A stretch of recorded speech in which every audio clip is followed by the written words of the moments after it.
It takes a lot to make me feel squeamish when it comes to sports injuries, but to be totally honest, what happened here with Joel Embiid's finger is pretty much as close as it gets. Welcome back everyone to your #1 source for learning about everything related to sports injuries and sports medicine news. In this video, we're gonna be talking about something that even made my stomach turn a little bit when I saw it happen, specifically Joel Embiid's finger dislocation. Make sure you're subscribed if you like learning about these types of injuries and want to stay up to date with my future videos. Let's get started. By now, I'm sure you've seen the video going around Twitter with Joel Embiid's finger all kinds of ways dislocated. The specific joint here that looks to be dislocated is what we call the MCP joint, which stands for the metacarpal phalangeal joint. The long bones that sit in the palm of our hand are called the metacarpals, and then the finger bones are the phalanges. So the metacarpal phalangeal joint is the joint between that metacarpal and the phalange. Interestingly here too, looking back at the play this happened, it was actually Embiid's own fault that he inadvertently caused his finger to dislocate like this. If we watch his right arm here during this play, it's kind of hooked around Steven Adams, and then as Adams moves his arm,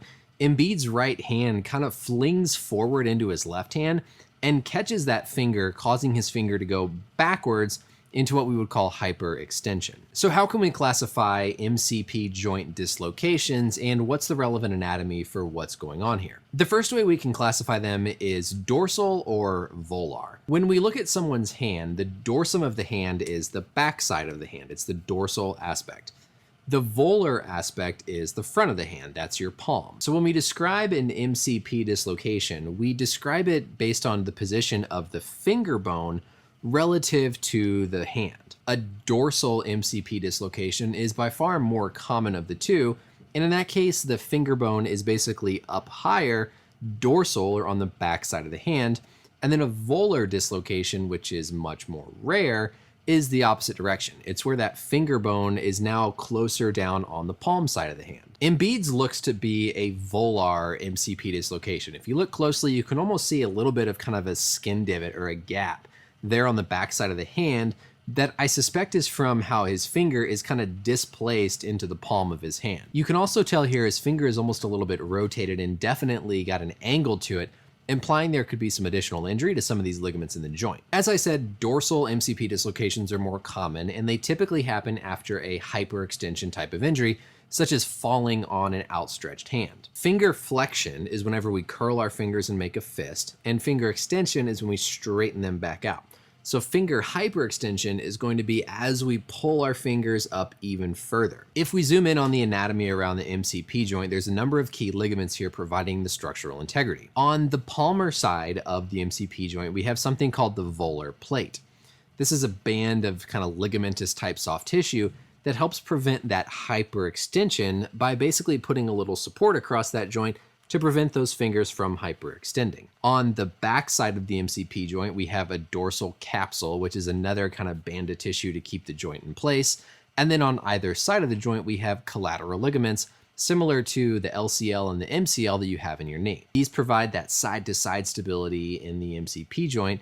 And I think if we look back here at Embiid's injury, you can tell how there's a bit of angulation there at his MCP joint, to me implying that there could have been some damage to any of these collateral ligaments. The other way we can classify these dislocations is simple or complex. A simple dislocation is what we saw here with Embiid. It means that you're able to reduce the joint back into place, reduce meaning get it back in proper alignment without needing any sort of surgery or open incision.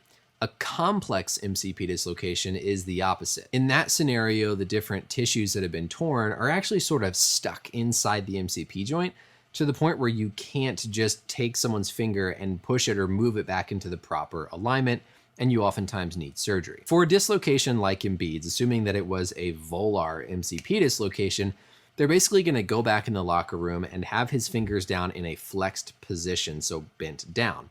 They're then going to just apply pressure, trying to kind of push that MCP joint back out into alignment and push that phalange back out to get it to pop into place. Once you do this, you can then buddy tape the finger, meaning you use the stability that still is in place in the joint next to it by taping those two fingers together. What you're doing in that situation is you're basically taking advantage of the ligaments that are intact in the good finger to support the ligaments that have been torn in the damaged finger. Thankfully though, these heal up pretty quick. I don't expect this to be any sort of long-term concern for Embiid, except for maybe having a finger that perpetually could look like it's not in proper alignment. You can have fractures of the bones in the hand and fingers associated with these types of dislocations, so I'm sure that the 76ers did an x-ray as one of the first things they evaluated back when they got Embiid in the locker room. So that's it for the video, everybody. Thank you as always for watching. I hope you enjoyed learning something here about the anatomy around this MCP joint and sort of how we describe dislocations of the joint.